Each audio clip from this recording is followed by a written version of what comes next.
Okay, चलिए सभी को जय हिंद, वंदे मातरम। सभी कैसे हैं? आई होप अच्छे होंगे, स्वस्थ होंगे और अपनी प्रिपरेशन आप अच्छे से कर रहे होंगे। फटाफट एक बार कमेंट बॉक्स में सभी बता दीजिए सबको आवाज आ रही है कि नहीं आ रही है। ठीक है, चलिए फटाफट एक बार मैं सभी का नाम पढ़ लेता हूं फटाफट।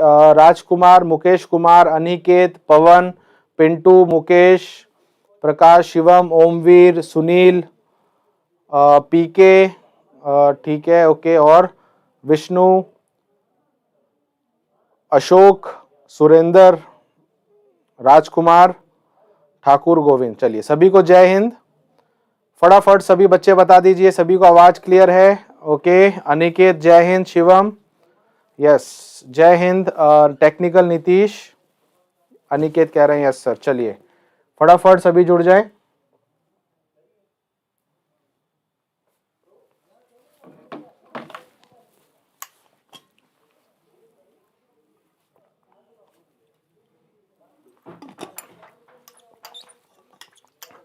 ओके, जय हिंद सभी को।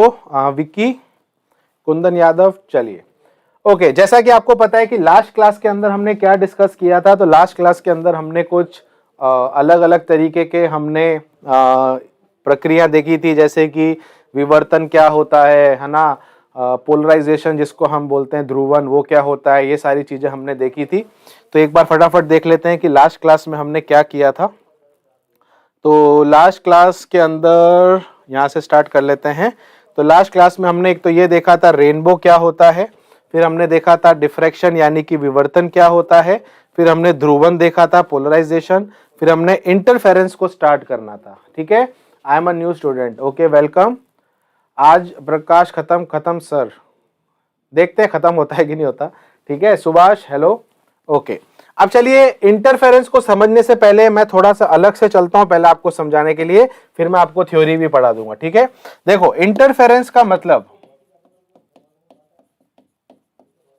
इंटरफेरेंस जिसको हम बोलते हैं व्यतिकरण, व्यतिकरण इंटरफेरेंस का मतलब क्या होता है अच्छे से समझना।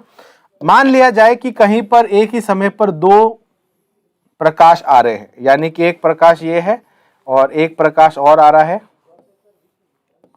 अब ये जो दोनों प्रकाश हैं, दोनों ये जो आपकी लाइट है, ये दोनों एक ही दिशा में जा रही हैं, ये भी इधर जा रहा है, ये भी इधर जा रहा है। इसके अलावा सबसे इंपॉर्टेंट बात है कि दोनों का वेग एक ही दिशा में है, यानी कि दोनों की जो वेलोसिटी है वो एक ही दिशा में है। दूसरा इंपॉर्टेंट पॉइंट यहां पर क्या है, दोनों की आवृत्ति समान है, दोनों की आवृत्ति क्या है, समान है, यानी कि दोनों की फ्रीक्वेंसी कैसी है, सेम है, यानी कि इसकी जो आवृत्ति है वो इसकी भी आवृत्ति है। तो आप बोलेंगे सर अंतर क्या है दोनों में, तो लेट से इसका आयाम यानी कि एम्पलीट्यूड A1 है, इसका आयाम A2 है, तो आयाम अलग हो सकते हैं। अब जब हम इन दोनों तरंगों को जोड़ देंगे या दोनों तरंगें जब जुड़ जाएंगी तो हमें एक नई तरंग मिलेगी और उस नई तरंग में हमें कुछ इस तरीके का पैटर्न देखने को मिलेगा। अब हुआ क्या यहां पर, आज समझना कि यहां पर इन दोनों का ये जो आयाम है ये जुड़ गया है। लेट से अब इसका आयाम हो गया 80 यानी कि टोटल आयाम यानी कि कुल आयाम। तो यहां पर कुल आयाम जो हो जाएगा दोनों का आयाम जुड़ जाएगा।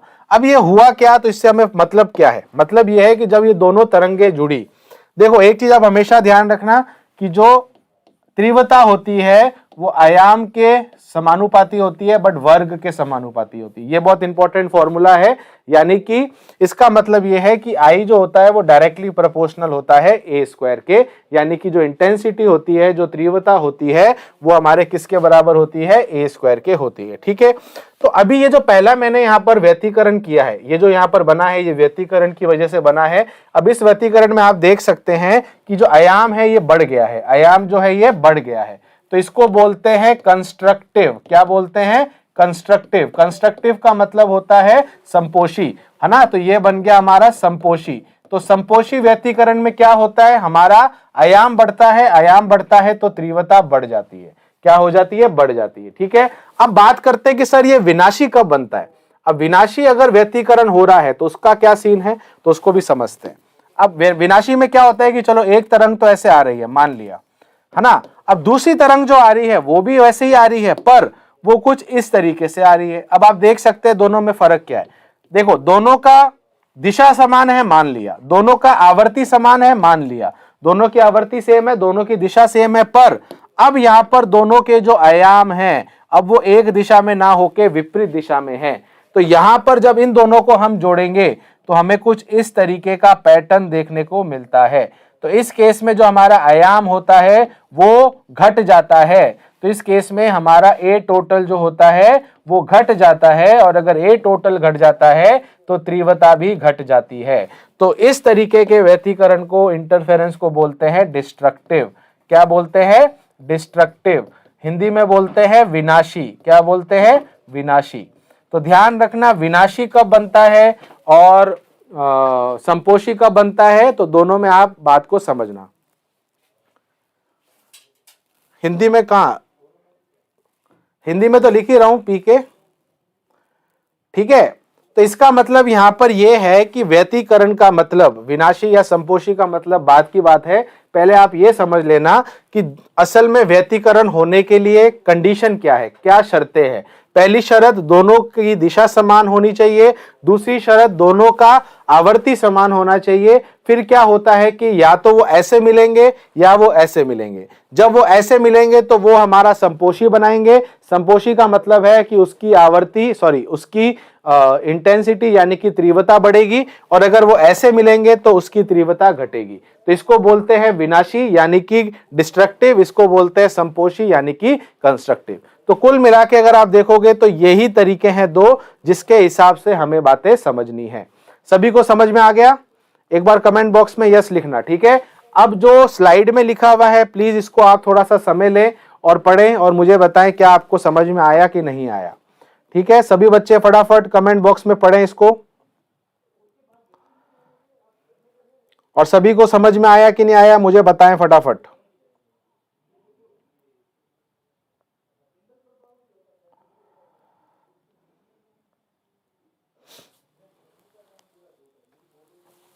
समझ में आया सभी को? Yes yes, good. अब देखिए यहां पर अगर आप पढ़ोगे, वैसे तो इसमें हिंदी में लिखा है बट मैं इंग्लिश में भी बोल दूंगा। जब समान आवर्ती या समान आयाम, आयाम नहीं है यहां पर, यह दिशा है, आयाम समान हो ना हो उससे कुछ फर्क नहीं पड़ता, कि दो प्रकाश तरंगे जब एक ही प्रकाश स्रोत से एक ही दिशा में चलती हैं तो अध्यारोपण के पश्चात कुछ बिंदुओं पर प्रकाश की तीव्रता अधिकतम हो जाती है और कुछ बिंदुओं पर न्यूनतम हो जाती है। इस घटना को प्रकाश तरंगों का व्यतिकरण कहते हैं। जिन बिंदुओं पर प्रकाश की तीव्रता, देखिए तीव्रता अधिकतम होती है, उसको बोलते हैं संपोषी यानी कि हमारा कंस्ट्रक्टिव, और जहां पर कम होता है वहां पर उसको बोलते हैं विनाशी। अब बात यहां पर जो सबसे मेन आती है जिसको समझना है वो ये है कि सर क्वेश्चन कैसे आएंगे। क्वेश्चन आते हैं उदाहरण पे। सबसे पहला उदाहरण जो बहुत बार पूछा गया है, आपने कई बार देखा होगा, मैंने शायद फोटो डाली होगी, शायद नहीं डाली, ठीक है। तो वो क्वेश्चन क्या था कि आपके पास एक बूंद मतलब एक बबल है। बबल यानी कि यहां पर इसका मतलब होता है हमारा बुलबुला, ठीक है। तो एक बुलबुला है यानी कि एक बबल है, और ये किसका बबल है? सोप का यानी कि साबुन का। तो एक सोप का यानी कि साबुन का एक बुलबुला है। उस साबुन का जो बुलबुला होता है वो अंदर से उसमें भी हवा भरी होती है और बाहर भी हवा है। पर आपने जो चीज यहाँ पर देखी होगी कि ये जो इसकी परत है, ये जो परत होती है ये कलरफुल होती है। क्या होती है? कलरफुल यानी कि रंगीन। तो ये रंगीन जो होती है इसका कारण आपसे पूछा जाता है। इसका मतलब ये है सर इंटरफेरेंस का संबंध तीव्रता से है क्या? हाँ बिल्कुल ठाकुर गोविंद है, ठीक है, ओके। तो मैं यहां पर क्या कह रहा हूं सुनना। आपसे प्रश्न पूछा जाता है कि किसी भी साबुन के बुलबुले का रंगीन दिखना किसकी वजह से ये होता है। तो ये क्वेश्चन बहुत बार पूछा गया है, तो इसको अच्छे से याद कर लेना। इसका आंसर है इंटरफेरेंस। क्या है? इंटरफेरेंस। यहां पर अभी हम डिटेल में नहीं जाएंगे कि अंदर क्या हो रहा है, बट हमें यह पता है कि ये जो है ये हमारा व्यतिकरण है। क्या है? व्यतिकरण है। तो व्यतिकरण की वजह से हमें साबुन का बुलबुला रंगीन दिखाई देता है। ये क्वेश्चन पूछे जाते हैं। इसके अलावा डीवीडी जो रंगीन दिखती है, कई बार आपने देखा होगा डीवीडी जो हम लेके आते हैं या जो सीडी होती है उसको आप थोड़ा सा ऐसे घुमाते हैं तो आप देखते हैं उसमें कलर जो आपको दिखता है, रंगीन जो आपको वो दिखती है, उसका कारण भी हमारा व्यतिकरण ही होता है। तो ये कुछ चीजें आपको ध्यान में रखनी है। इसके अलावा एक और चीज, अगर आप एक तेल की बूंद यानी कि आप एक ऑयल की ड्रॉप को पानी में डाल देते हैं, आप सभी ने बहुत बार इसको देखा होगा कि जब हम पानी की बूंद को सॉरी तेल की बूंद को पानी में डाल देते हैं तो वो बूंद फैल जाती है, और जब वो बूंद फैलती है तो वो आपको कलर यानी कि रंगीन दिखती है। आपने कई बार उसको देखा होगा कि वो बूंद आपको कैसी दिख रही है, रंगीन दिख रही है। तो वो रंगीन दिखना, डीवीडी का रंगीन दिखना, साबुन के बुलबुले का रंगीन दिखना, ये सब के सब व्यतिकरण इंटरफेरेंस के हमारे उदाहरण होते हैं। तो इसको बहुत अच्छे से याद कर लेना, इस पे डायरेक्ट क्वेश्चन ये बनता है। ठीक है, हाँ नहीं ये नहीं पूछेंगे व्यतिकरण कौन सा है, संपोषी या विनाशी, ये नहीं पूछते हैं। बस ये पूछते हैं कि ये कौन सा व्यतिकरण, ये नहीं पूछते, और ये पूछते हैं कि यहाँ पर होता क्या है। वैसे मैं आपको बता देता हूं, ये हमारा संपोषी होता है, यानी कि कंस्ट्रक्टिव होता है, जिसमें तीव्रता बढ़ जाती है, तभी वो आपको चमकता है, उसमें कलर दिखते हैं। ठीक है, तो अभी वैसे ये क्वेश्चन पूछते तो नहीं है, बट फिर भी मैं आपको बता रहा हूं। अदरवाइज बस आपसे यही पूछते हैं कि इंटरफेरेंस होता है कि नहीं होता है। तो आपको बस ये ध्यान रखना है कि इसमें हमारा व्यतिकरण होता है। चलिए आगे चलते हैं नेक्स्ट पर। नेक्स्ट आता है कलर्स के बारे में। अब ये कलर्स वाला जो क्वेश्चन है, ये बहुत अच्छे क्वेश्चन यहां से बनते हैं। कलर्स का क्या सीन है, देखो प्रकाश के अंदर जो कलर होते हैं, रंग जो होते हैं, अब वो जो रंग होते हैं वो विभिन्न विभिन्न प्रकृति के रंग होते हैं। और मैंने आपको पहले भी बताया था कि जो कलर होते हैं, है ना, वो उनके वेवलेंथ यानी कि तरंग धैर्य पर निर्भर करते हैं। किस पे निर्भर करते हैं, तरंग धैर्य पे। तो तरंग धैर्य पर आपके कलर जो होते हैं वो निर्भर करते हैं, जैसा कि मैंने आपको बताया था। अब क्वेश्चन यहां पर ये होता है कि ये जो कलर है, ये हमें नेचर के द्वारा, प्रकृति के द्वारा कितने प्रकार के मिलते हैं। अच्छा, देखा जाए तो कलर को, है ना, कलर को दो हिस्सों में बांटा जाता है। एक होते हैं हमारे प्राइमरी, एक होते हैं प्राइमरी, जिसको हम हिंदी में क्या बोलते हैं, प्राथमिक। क्या बोलते हैं, प्राथमिक। तो एक तो होते हैं प्राथमिक कलर यानी कि प्राथमिक रंग, प्राइमरी, और एक होते हैं सेकेंडरी, एक होते हैं सेकेंडरी। सेकेंडरी जो होता है इसको हम बोलते हैं द्वितीय बोल दीजिए या ना द्वितीय बोल दीजिए, जो भी आपको सही लगे। तो ये जो होते हैं ये हमारे द्वितीय होते हैं। क्या होते हैं, द्वितीय रंग होते हैं। तो कुल मिला के ये समझ लेना कि दो तरीके के रंग पाए जाते हैं, एक प्राइमरी और एक सेकेंडरी, प्राथमिक और एक द्वितीय। अब बात यहां पर ये आती है प्राइमरी कलर कौन से होते हैं, तो ध्यान रखना प्राइमरी कलर वो कलर होते हैं जो हमें प्रकृति के द्वारा मिलते हैं, जिनको हम बनाते नहीं हैं, जिनके ऊपर हम कुछ कार्य नहीं करते हैं, हम कोई मिक्सिंग नहीं करते हैं। तो आप बस ये समझ लेना कि जो प्राथमिक रंग होते हैं वो रंग होते हैं जो इंसान ने नहीं बनाए हैं, जो हमें नेचर ने दिए हैं। उसका जो शेड है वो नेचर ने हमें, प्रकृति ने हमें दिया है। अब प्रश्न कैसे बनते हैं, प्रश्न पहला तो यही बन जाता है कि प्राथमिक कलर, प्राइमरी कलर कौन कौन से हैं। तो तीन कलर आपको ध्यान में रखने हैं, एक होता है रेड, दूसरा होता है ब्लू, और तीसरा होता है ग्रीन। तो इसको बोलते हैं RBG। तो RBG यानी कि रेड ब्लू ग्रीन। ठीक है, जय हिंद नीलेश। हाँ, रेड ब्लू ग्रीन, जिसका शॉर्ट फॉर्म है RBG। RBG आप बस याद कर लीजिए।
सारे सिग्नल क्लियर हो गए। ओके, आई थिंक सभी को चीजें क्लियर होंगी। ओके, आई डोंट नो एकदम से क्या हुआ और सिग्नल चला गया, हम खुद कंफ्यूज हो गए कि यहाँ पर हुआ क्या। ठीक है, चलिए अब सभी को क्लियर है हर चीज। पता नहीं सिग्नल चले गए थे, सिग्नल लॉस हो गया था, इसकी वजह से मैं चेक कर रहा था। चलिए, अब सभी चीजें क्लियर है, आई होप। साउंड आ रही है सभी को?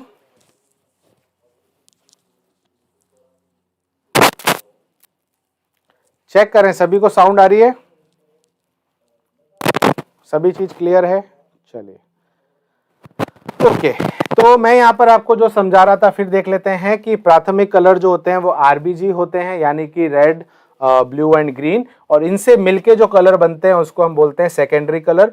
अब ये याद कैसे करना है कि सर कौन सा कलर किससे मिलके बनता है, तो उसको करने के लिए एक आपको यहाँ पर मैंने ट्रिक बताई है। ये ट्रिक क्या है? एक ट्राइंगल है।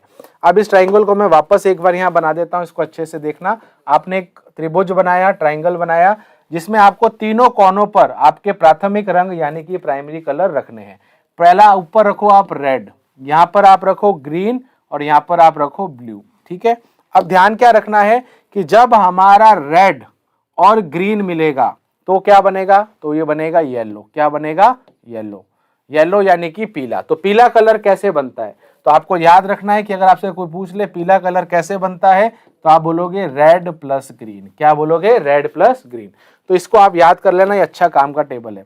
अच्छा, फिर ग्रीन और ब्लू, जब हम ग्रीन और ब्लू को मिलाते हैं तो एक सियान कलर बनता है, जिसको हम हिंदी में बोलते हैं श्यान। श्यान ही बोलते हैं।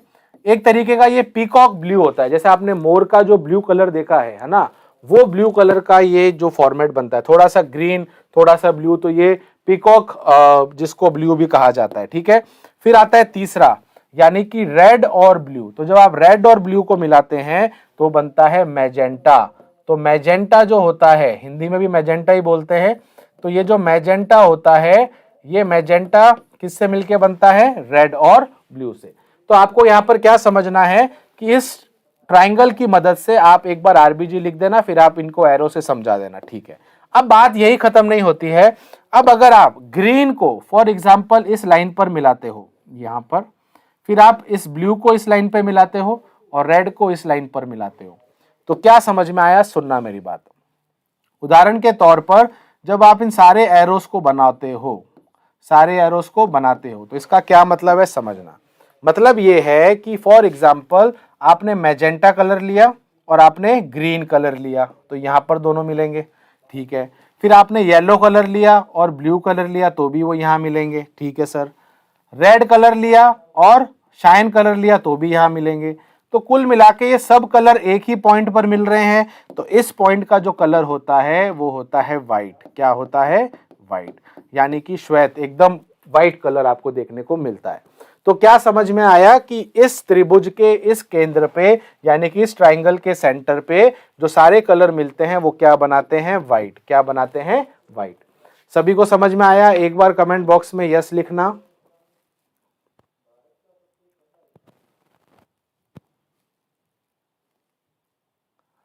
हाँ, आरबीजी भी बना रहा है, बिल्कुल।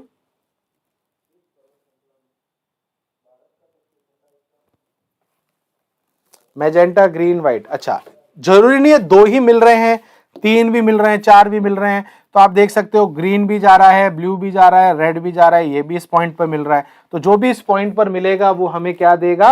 व्हाइट कलर देगा। तो इसीलिए ये वाला जो ट्राइंगल है, ये वाला जो त्रिभुज है, ये अच्छे से याद कर लोगे तो आपके सारे प्रश्न आपके आसानी से हल हो जाएंगे। तो ये सारा कलर का यानी कि रंगों का जो टॉपिक है जिसमें आपको प्रश्न पूछे जा सकते हैं। ठीक है, चलिए आगे चलते हैं नेक्स्ट पर। तो ये मैंने अभी आपको बता ही दिया है सप्लीमेंट्री। आगे चलते हैं। चलिए, और कलर्स के बारे में ये वाली चीज भी हमने पहले ही कर ली थी। चलिए, तो वापस आ गया है। ठीक है, ठीक है। तो ये व्यतिकरण मैंने आपको समझा दिया, कलर समझा दिया, ये हो गया। आगे चलते हैं। चलिए, अब जो नेक्स्ट टॉपिक अपना आता है वो है लेंस। क्या है? लेंस। इंपॉर्टेंट टॉपिक है, अच्छा टॉपिक है, और जैसे हमने दर्पण पढ़ा था वैसे ही हमें लेंस पढ़ना है। और आई थिंक ये अब हमारा लास्ट टॉपिक रहेगा इस चैप्टर का। तो लेंस यानी कि हमारे जो होते हैं इसके बारे में हमें पढ़ना है। अब जब हम लेंस की बात करते हैं, दो चीजें आपको ध्यान में रखनी है। सबसे पहली चीज, लेंस जो होता है वो बनता किससे है? तो लेंस बनता है ग्लास से। किससे बनता है? ग्लास से, यानी कि कांच से। दूसरा पॉइंट, इस कांच के अंदर क्या होता है?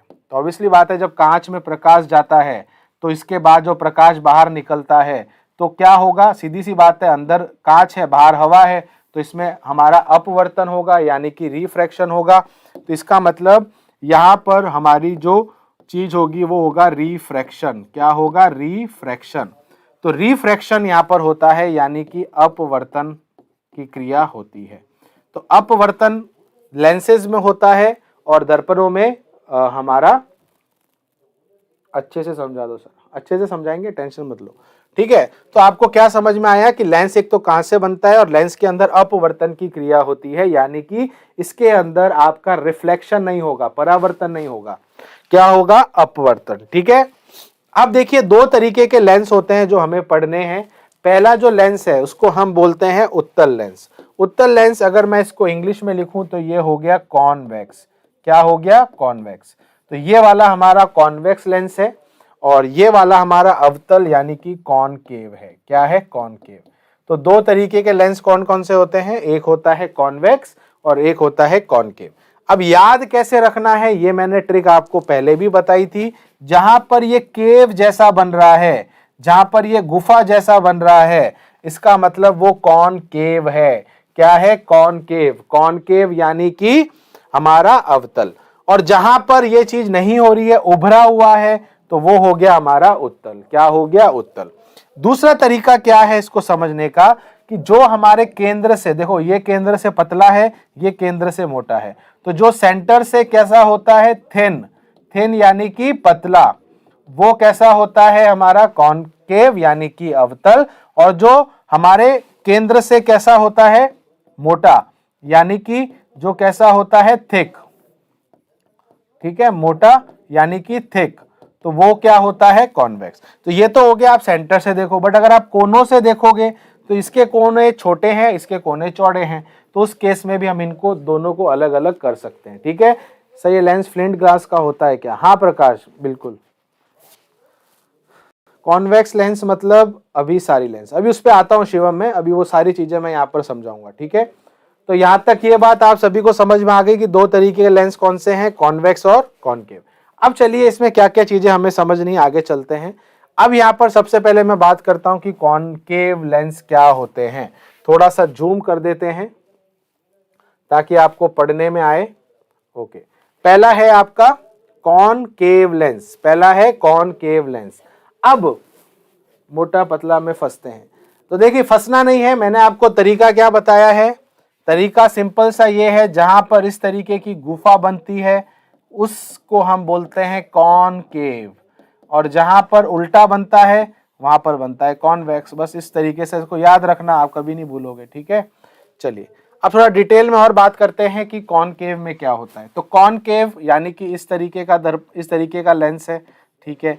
अब ये वाले लेंस के बारे में क्या क्या और क्वेश्चन बनते हैं। सबसे पहले ये लेंस के जो होते हैं किनारे वो मोटे होते हैं, मैंने आपको पहले ही बता दिया, किनारे इसके थिक होते हैं और ये इसका थिन होता है यानी कि पतला होता है, मध्य पतला होता है और किनारे मोटे होते हैं, ठीक है, पहली चीज। दूसरी चीज, इन लेंस के अंदर जो प्रतिबिंब होता है वो हमेशा आभासी प्रतिबिंब बनता है। ये सबसे इंपॉर्टेंट है कि इसमें जो हमारा प्रतिबिंब बनेगा वो हमेशा कैसा बनेगा, वर्चुअल। तो हमेशा हमें वर्चुअल इमेज मिलती है। कैसी इमेज मिलती है, वर्चुअल इमेज। तो हमें हमेशा इसके अंदर वर्चुअल इमेज यानी कि आभासी प्रतिबिंब बनता है या मिलता है, ठीक है। तो ये केवल यानी कि यहाँ पर 100% वाली बात है, सदैव की बात है, तो 100% आपको यहाँ पर हमेशा वर्चुअल इमेज मिलेगी। अब दूसरा पॉइंट इसमें आता है कि क्या सर ये डाइवर्जिंग है, क्या ये कन्वर्जिंग है। तो देखो डाइवर्जिंग की बात करते हैं जिसको हम अपसारी बोलते हैं। तो अपसारी यानी कि डाइवर्जिंग का क्या मतलब होता है, plano convex, plano convex lens क्या होता है। अब देखो बात समझ में, आपके कोर्स में जो चीजें हैं वो मैं आपको पढ़ा दूंगा।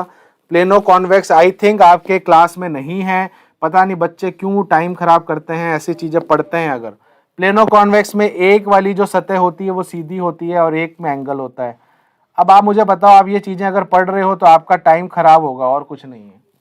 तो प्लीज आप थोड़ा कोर्स को पहले समझें। मैं आपको पढ़ाने में कोई दिक्कत नहीं है, मैं आपको बहुत सारी चीजें पढ़ा सकता हूं, बट जो आपके काम की चीजें उन्हीं को पढ़ो अभी, ठीक है। ये plano convex, plano concave lens ये आपके नहीं आते हैं पवन, ठीक है। तो प्लीज थोड़ा सा कोर्स को पहले समझ लो कि कितना आता है और कितना हमें पढ़ना है, ठीक है। बहुत सारी चीजें हैं जो और हम पढ़ते हैं इसमें जो हमें नहीं पढ़नी है, हमें टाइम के हिसाब से उस चीजों को देखना है, ठीक है। तो थोड़ा सा समझें इसको, मेरी बात नहीं मानेंगे तो आप जो प्रीवियस ईयर के पेपर है उनको देखें, ठीक है, ठीक है। तो थोड़ा सा उसको ध्यान रखें। चलिए अब देखिए, इसके अंदर आपको ध्यान रखना है कि ये कैसे हैं डाइवर्जिंग। कैसे पता चला, आपके पास समझ लो ये कॉनकेव है। अब इसमें से जब ये प्रकाश जाएगा, है ना, जब इसमें से प्रकाश जाएगा तो ये क्या करेगा, डाइवर्ज। डाइवर्ज का मतलब होता है फैलना, तो ये इस तरीके से फैलेगा। क्या होगा, इस तरीके से फैलेगा। तो ये क्या हो गया, तो ये हमारा हो गया डाइवर्जिंग। डाइवर्जिंग का मतलब होता है फैलना, अपसारी का मतलब होता है प्रकाश को फैलाना। तो ये वाला लेंस प्रकाश को फैलाता है, तो इसीलिए इसको अपसारी कहते हैं। दूसरा हमारा कौन सा होता है, उत्तल लेंस। उत्तल लेंस यानी कि कॉन्वेक्स।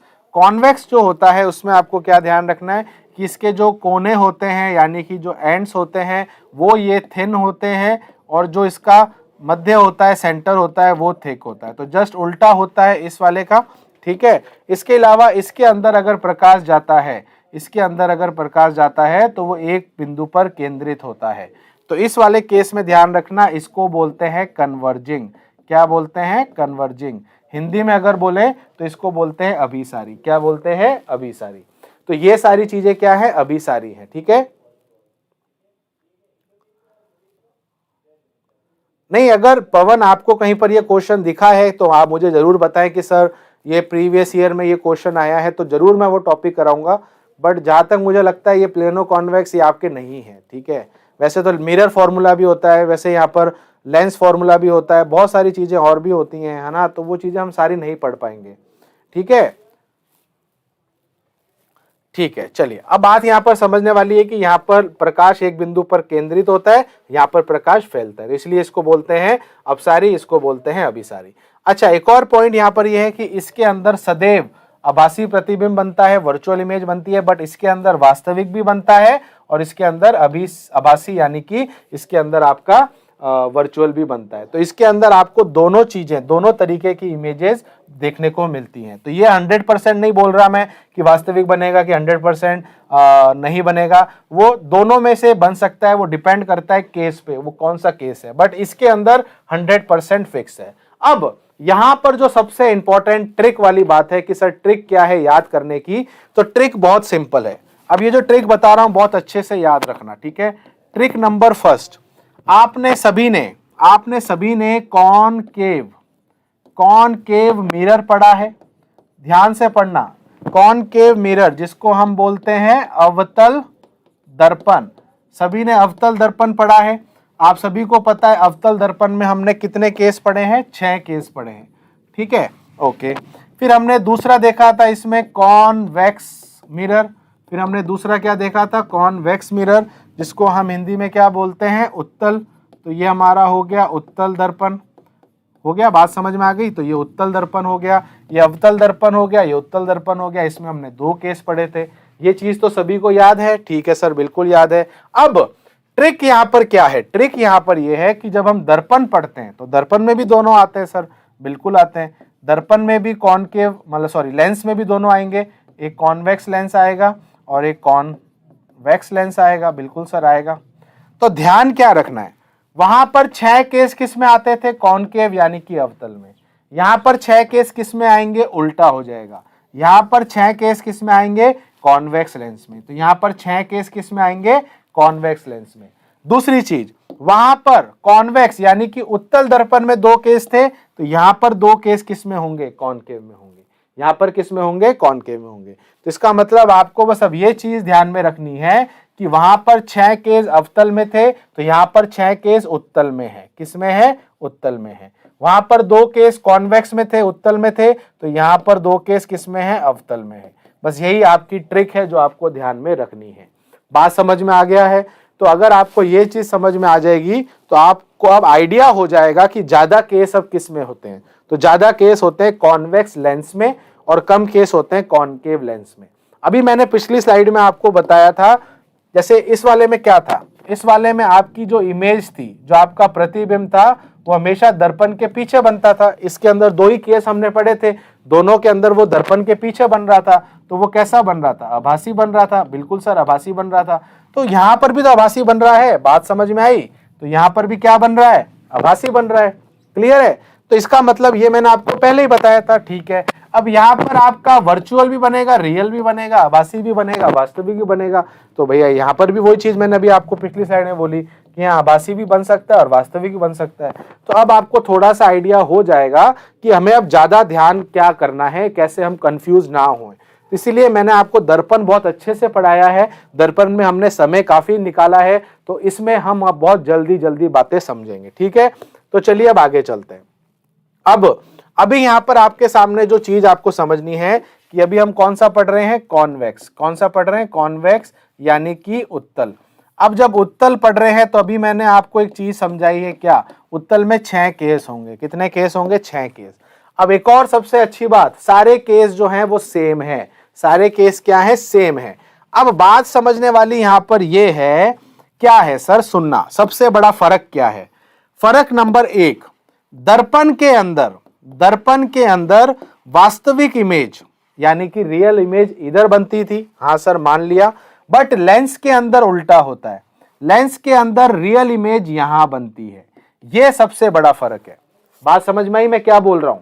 मैं ये बोल रहा हूं कि दर्पण के अंदर रियल इमेज इधर बनती थी, बट लेंस के अंदर रियल इमेज इधर बनती है। वास्तविक कहां बनती है? पीछे बनती है। क्लियर है? पहला पॉइंट। दूसरा पॉइंट जो सबसे बड़ा दोनों में अलग है, पहला पॉइंट कि दर्पण के अंदर एक ही फोकस होती थी। क्यों एक फोकस होती थी? क्योंकि एक ही वक्र है। पर जब हम लेंस की बात करते हैं, तो दो वक्र होते हैं। तो दो वक्र होंगे तो दो फोकस भी होते हैं। तो इसीलिए इसके अंदर दो फोकस हम देखते हैं, इसके अंदर हम एक ही फोकस देखते हैं।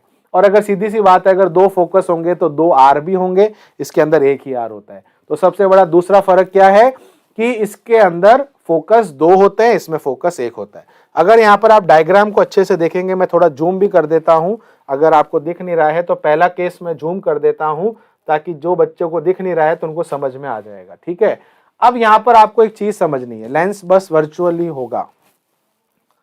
नहीं, हर बार वर्चुअल नहीं होता लक्ष्य, मैं अभी आगे जाके समझाऊंगा। उल्टा बता दिया आप।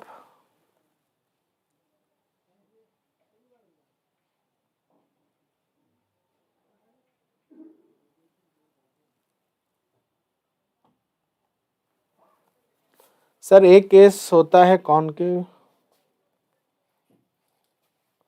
लक्ष्य क्या कह रहे हैं? लक्ष्य कह रहे हैं कि रियल इमेज नहीं बनेगी। अच्छा, कौन कौन है जो लक्ष्य से रखता है कि हां सर रियल इमेज नहीं बनती लेंस में? कोई है? लक्ष्य कह रहे हैं कि सर कभी भी लेंस के अंदर वास्तविक इमेज नहीं बनती, तो रियल होगी ही नहीं। क्या सभी आप इस बात पर एग्री करते हैं जो लक्ष्य कह रहा है कि क्या कभी भी लेंस में वास्तविक इमेज नहीं बनती? हाँ, दोनों होती है लक्ष्य। ऐसा कहां बोला है, कहां पर लिखा है मुझे बताना आप। ऐसा कहीं पर भी नहीं होता है। भले रिफ्रैक्शन हो तो क्या फर्क पड़ रहा है? पॉइंट यहां पर यह है कि दोनों तरीके की इमेज बनती है, रियल भी बनती है और वर्चुअल भी बनती है। आपको नहीं, देखो इसको, डायग्राम को देखो, ये डायग्राम मैंने तो नहीं बनाए हैं, मैंने कहीं से लिए हैं। अब आप यहां पर देखो, यहां पर क्या हो रहा है कॉन्वेक्स में? सर कॉन्वेक्स में बन रहा है ना, ये देखो, ये कौन सी इमेज बन रही है? ये सेकंड केस लिया ना मैंने। सेकंड केस देखो, केस क्या है? ये उल्टा बन रहा है ना इमेज। तो इमेज तो बन रही है ना यहां पर, वर्चुअली सॉरी रियल बन रही है ना। देखो रियल इमेज है, रियल इमेज उल्टी होती है, तो रियल इमेज बनती है कॉन्वेक्स में। मैंने कब बोला कॉन्वेक्स में रियल नहीं बनती? आपने पता नहीं कहां से इस चीज में कंफ्यूजन हो रहा है आपको। ये देखो थर्ड केस में भी उल्टी बन रही है, तो ये रियल बन रही है ना। ठीक है, इसमें देखो फोर्थ केस में, ये देखो फोर्थ केस में इन्फानाइट पे बन रही है ना, रियल बन रही है ना, उल्टी बन रही है। सर और कुछ कहना चाह रहे हैं वो, और कुछ कह रहे हो तो लक्ष्य बताओ। लक्ष्य ये कह रहे हैं कि सर लेंस में कभी भी, कॉन्वेक्स लेंस में कभी भी रियल इमेज नहीं बनेगी। लक्ष्य के हिसाब से, मेरे हिसाब से ज्यादा समझ में आया, लक्ष्य ने ये क्वेश्चन मेरे से पूछा था। अब कोई और क्वेश्चन है तो लक्ष्य बताएं। ठीक है, जिसका नाम बड़ा है उसमें दो कॉनकेव हैं और जिसका नाम छोटा है उसमें एक कॉन्वेक्स।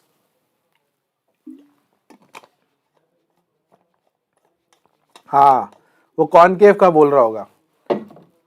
ये कंफ्यूजन हो सकता है, हो गया होगा लक्ष्य को। कॉनकेव में कभी भी नहीं बनती है, कॉन्वेक्स में तो बनी सकती है। अभी अपन लेंस की बात कर रहे हैं, मैं वही कह रहा हूँ, कंफ्यूजन बहुत होता है कॉन्वेक्स कॉनकेव में, तो ध्यान रखना है आपको कैसे। वहां पर कॉनकेव, यहां पर कॉन्वेक्स, वहां पर कॉन्वेक्स, यहां पर कॉनकेव। ठीक है, क्लियर है? ओके, हाँ शायद कॉनकेव बोला होगा।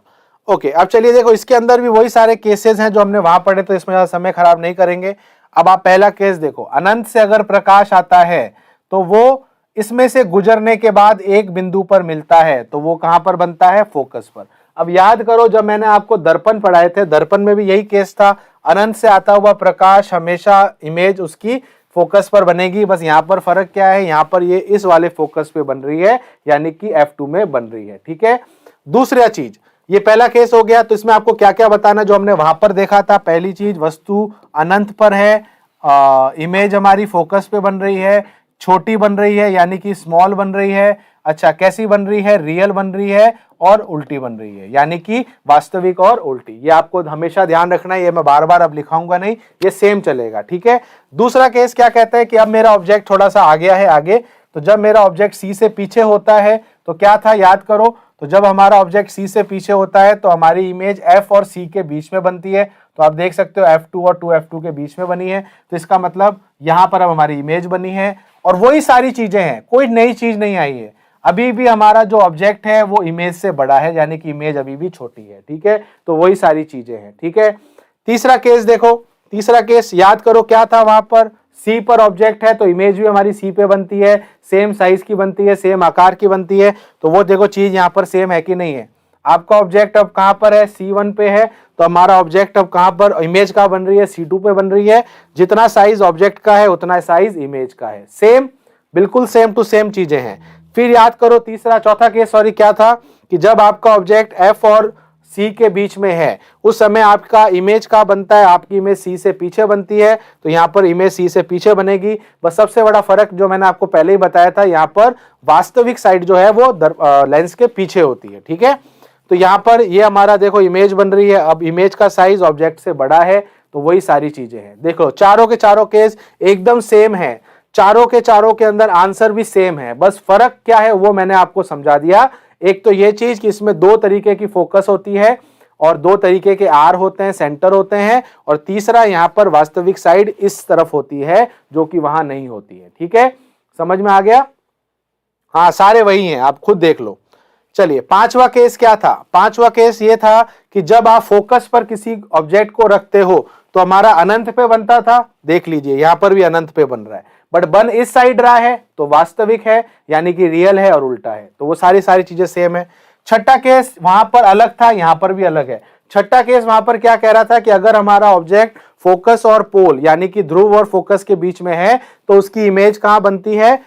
वर्चुअल बनती है, आभासी बनती है, प्रतिबिंब जो होता है उसका दर्पण के पीछे बनता है, बट यहां पर तो आगे हो जाएगा। यहां पर सबसे बड़ा फर्क क्या है? वास्तविक साइड तो ये थी, तो अब उसकी आभासी साइड कहां होगी? ये होगी। तो आप देख सकते हो अब ऑब्जेक्ट मेरा F और P के बीच में है, तो इसकी इमेज कहां बन रही है? हमारी इस साइड बन रही है, और वो कहां बनती है? C के पीछे। ये ध्यान रखना, यहां पर कहां बनेगी? C के पीछे, बट ध्यान रखना ये सीधी बनी है, इसका मतलब ये आभासी है और सीधी है। ठीक है, तो मैं आप सभी से ये गुजारिश करता हूं, कल आप एक बार फिर ये 6 केस एक बार देख लेना, कोई भी डाउट होगी तो आप मेरे से पूछ लेना।